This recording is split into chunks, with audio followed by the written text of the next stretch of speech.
Hello and welcome back to my channel. If you're new here, welcome. My name is Lisa and I am crazy about perfumes.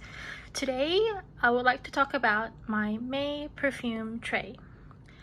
May in Australia is an autumn month, so the weather is getting a lot colder.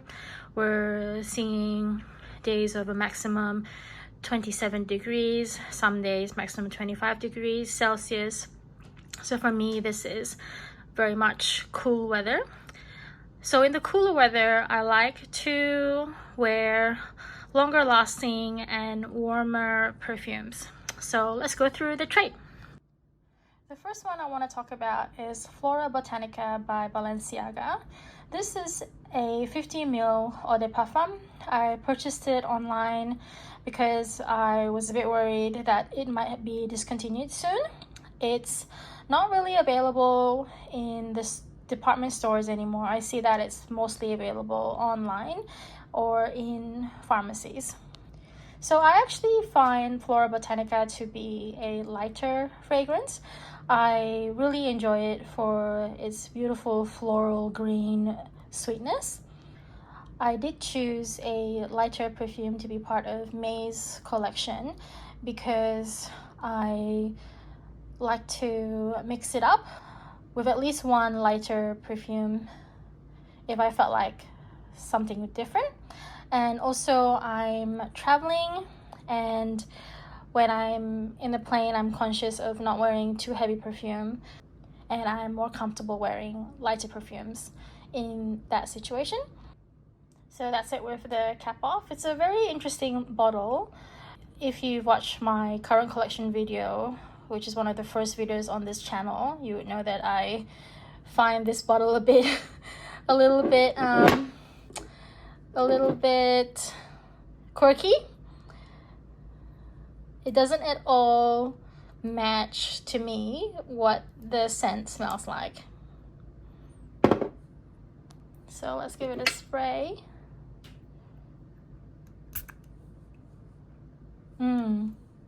Yes.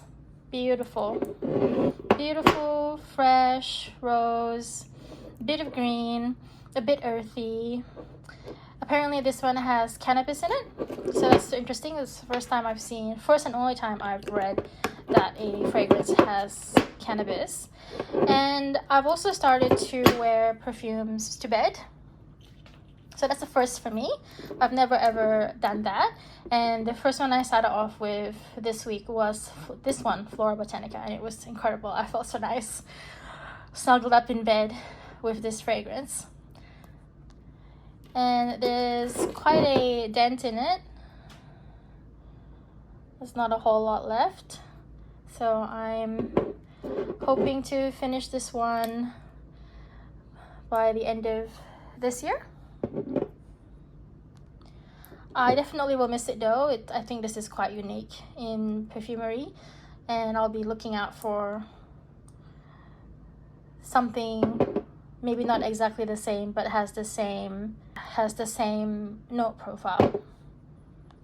Next is Peony by Dolce & Gabbana. This is a 50ml Eau de Parfum. Gorgeous bottle with this flower top and a little bow on the side there. So I actually smelled this on a former coworker, and I asked her, "Oh, what are you wearing?" And she said Dolce Peony. And so I went to Meyer to try it out, but I wasn't patient enough. I should have left it on me and gone for a walk before making the purchase, because the development of the fragrance on my skin isn't that great. It borderlines on giving me a bit of a headache. So I'm hoping in the colder months I will appreciate it more. So it says that it's peony, but I don't get a whole lot of that light peony fragrance from it, and I almost immediately get the patchouli and the woodiness which is in its base. So that is a bit of a shame. So that's it with the cap off. Let's give it a spray.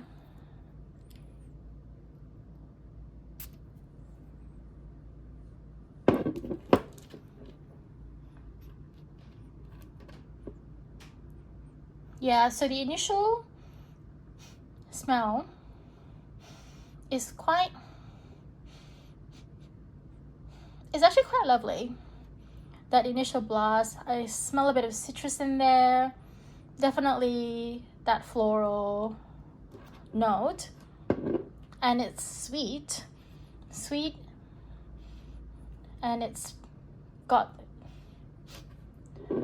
a warmth coming through, a warm heaviness. So it's in my May tray because I'm trying to finish it. I bought it and therefore I'm going to finish it. I've never really done that whole use it for a bit and give it away or try and sell it. That's not me. I've never done that. I'm not saying that I'm not open to it in the future. I might actually consider that in the future, but currently that's not what I do. And yeah, this is a bit of a mission for me. I'm trying to make sure it's all gone, and the next time I want Peony in my collection, I'll definitely not be in such a hurry. I'll give it time to develop on my skin. Next is A La Rose by Maison Kurkdjian. This is a 50 ml Eau de Parfum. This is a recent purchase. I purchased it this year.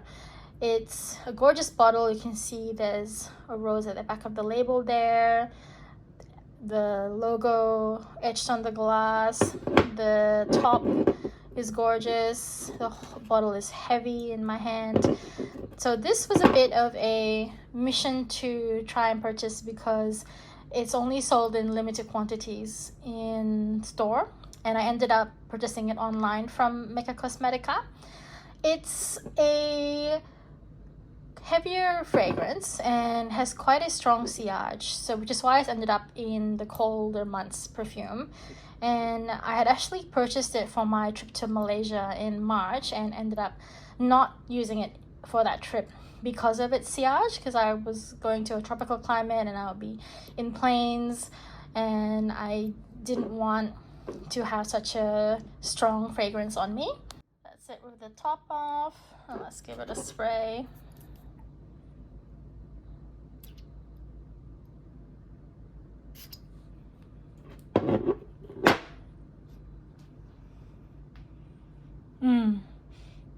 So A La Rose is a citrus rose with a bit of musk. I definitely smell that citrus, and actually I wore it to the office one day and my boss asked me if I was wearing light blue by Dolce & Gabbana. And that was around 4 p.m, 4 p.m. So I'd worn it for a good 6-7 hours at that point. And so definitely it's long lasting. And it seems that the dry down features citrus. At least that's what my boss could smell on me. But for me, in the initial few hours, I do smell rose. And yeah, it's a gorgeous fragrance. Really enjoy this one, and really happy that I'm going to get to use it a bit more as the weather is colder. There is a VLLO version, which might be something to consider for the summer months. I tried both and I definitely prefer the Eau de Parfum. Next is Osmanthus by Acqua de Parma. This is a 100 ml Eau de Parfum. I purchased this in David Jones in Sydney during my trip there. This is, I would describe this as a solar white floral. It's gorgeous. Such a gorgeous fragrance, and I feel very happy when I'm wearing it. It brings a smile to my face. Acqua de Parma is an Italian niche fragrance house. They're quite available in Brisbane. They're sold in Myer and David Jones. But I do recall when I was in Myer one time and they did have fragrances which were not available. So I don't think they're discontinued, that we just don't get that many units here in Brisbane. This is a distinctive bottle. And that's it with the top off. Osmanthus is part of a range within Acqua de Parma called Signatures of the Sun. There are other florals in this range, including camellia, sakura, and I did try those others in the range when I was in Meyer, Sydney, and this is the one that I love the most. I just couldn't walk away from it. So let's give it a spray. So I say Meyer because that's where I started off, and I ended up purchasing it at David Jones.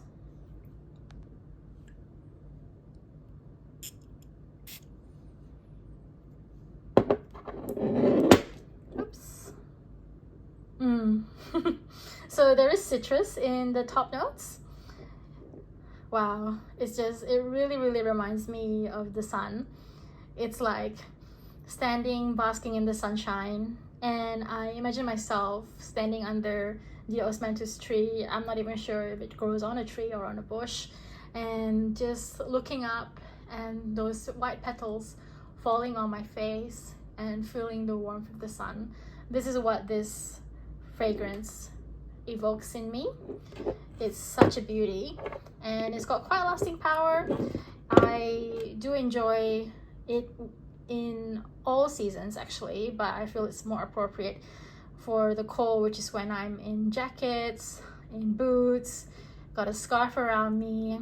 It just brings the scent closer to me.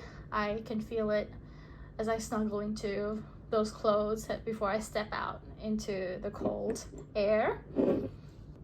Are you a fan of Acqua de Parma? Let me know in the comments. Do you have any from the Signatures of the Sun range, and do you have a favorite? I would definitely consider others in the range once this is finished. Hopefully the range still exists by the time I'm done with this bottle. Last in my May perfume tray is Lancome Idole L'Eau de Parfum Nectar. This is a new purchase this year as well. I bought it from Meyer, and they were having a Meyer One beauty sale where if you were a Meyer One member, you got 20% off. Some brands, not all brands participated, but Lancome did participate. And I'd gone to the Lancome counter a couple days before to give it a spray and loved it. And I walked away because I'm like, I need to be sure before I spend more money in buying another bottle of perfume.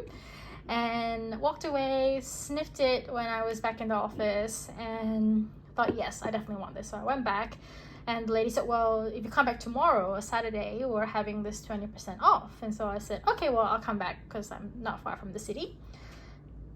Now let's just admire this bottle. It's stunning. Beautiful tones there, and very slim. I'm a bit anxious about how slim it is because I worry that I will accidentally knock it over, but that's gorgeous too, at the top there, Lancome. They did say, I did read somewhere that the base has been widened so that it can stand up, which it can. Apparently previous versions were not able to stand up. And I've seen other YouTubers talk about this one, and they say it's good for traveling because of its slimness, but I honestly would be a bit anxious with this because I feel like it's not, the center of gravity is quite high for this rectangular bottle. So that's it with the lid off, really quite slim. Show you how slim it is. But yes, gorgeous bottle. I don't really see any other bottle like this in perfumery. Now this is a, they call this a neo gourmand. There is rose in it, as well as a sort of, they call it bourbon vanilla on the Lancome website, as well as a popcorn accord. Definitely aiming to be a adult dessert fragrance. So let's give it a spray.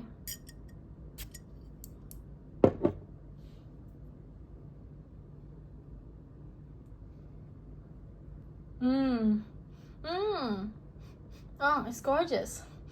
It's like this stunning sweetness and really rich. I imagine syrupy, golden syrupiness with that hint of rose. Incredible. I couldn't stop thinking about it, and therefore absolutely had to have it in my collection. Really happy with this one. It's quite different from anything else I have in my collection. I have tended to lean towards florals, white florals, rose, citrus, almost lighter fragrances, and this is the first year where I've gravitated towards gourmand and somewhat heavier scents. But yes, gorgeous. Really happy with this purchase. It's a 50 ml Eau de Parfum. I'm actually feeling a little bit of resurgence in Lancome. I've had quite a few Lancome fragrances because my mother used to wear Trésor, and I did have a bottle of Trésor, of Poème, of Miracle. I went through a phase where I wanted to try every single Lancome perfume, and I only stopped with, I think it's called Belle something, and that was probably one of the first ones where I thought, okay, this is no longer in the fragrance family that I enjoy. So I'm really happy that I found another Lancome perfume which I really love and has been issued more recently. I do worry that Poème, for example, or Miracle, or any of the older ones that were issued decades ago might be facing the risk of being discontinued. So I'm going to be more serious about the nostalgia repurchases. So if there's any that I still remember from all that time ago, I'll try to make sure that I pick up a bottle soon so that I don't miss out if they actually disappear. And so that is my May perfume tray. Hope you've enjoyed this video. And do you like this tray? I purchased it recently as well from Bed Bath and Table. It's perfect. It sort of matches the tones on the MFK lid there, and because it's metallic, and also Lancome's lid. What's in your May perfume tray? Do you do perfume trays? And if you do, how do you decide which perfumes are on that tray? Let me know in the comments. If you've made it this far, thank you so much for watching, and please consider subscribing. I'd love to have you here as I share my obsessive love for fragrances and how much joy they bring me. Thank you so much for watching, and I'll see you next time. Bye!